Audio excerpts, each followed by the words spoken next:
Yesterday, we were treated to a presser whereby a coalition in the name of Azimio, chaired by one former President Uhuru Kenyatta, held their meeting, and they came out and pronounced themselves on how they'll be recruiting more parties to form a coalition to oust the regime, the outgoing President William Ruto.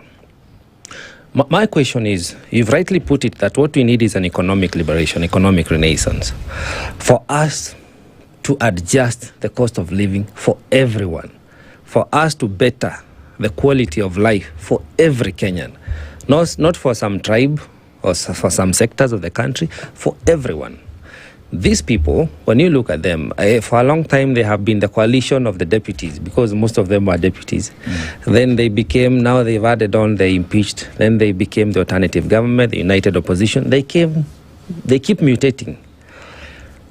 I've not had an agenda that they are saying, this is what we stand for. The biggest agenda we've had from them is that Ruto must go. And that is not for them to decide, because when I see characters like J.B. Muturi, he was supporting President William Ruto. Now he's no longer there. But when he was still in office, Kenyans in June 2024 said Ruto must go.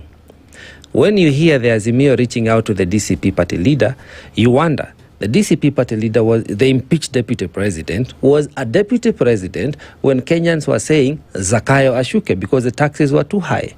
So it is like a collection of the people who have been rejected over time that now want to come together and convince us that the chairman, the president, the former president Uhuru Kenyatta, can give us a better option than his deputy that he had for 10 years to run this country. Are we being hoodwinked? And how do we deal with these legacy politicians? Like you said, some have been in government, like Alonzo, for the last, he said not 50, but 40 years. But there's nothing you can associate him. And I'm picking them because these are people who are coming out to claim a tab at the presidency. Are we being hoodwinked? And if we know what we need is economic liberation, if they don't stand for it, what should Kenyans do? Kenya seems to have accustomed to these leaders.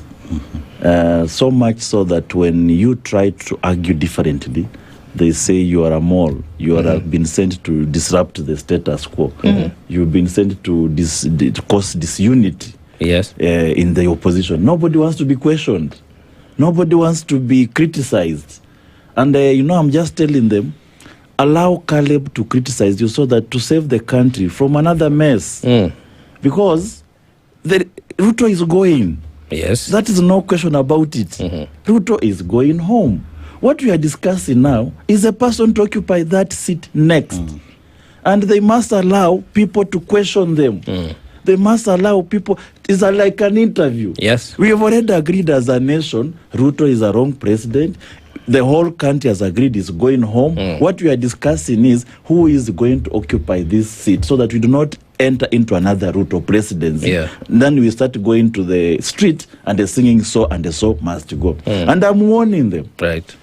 That it will be very easy to come back, to get this power. Because the whole country wants to give somebody. It can even be any Tom, Dick and Harry on the street.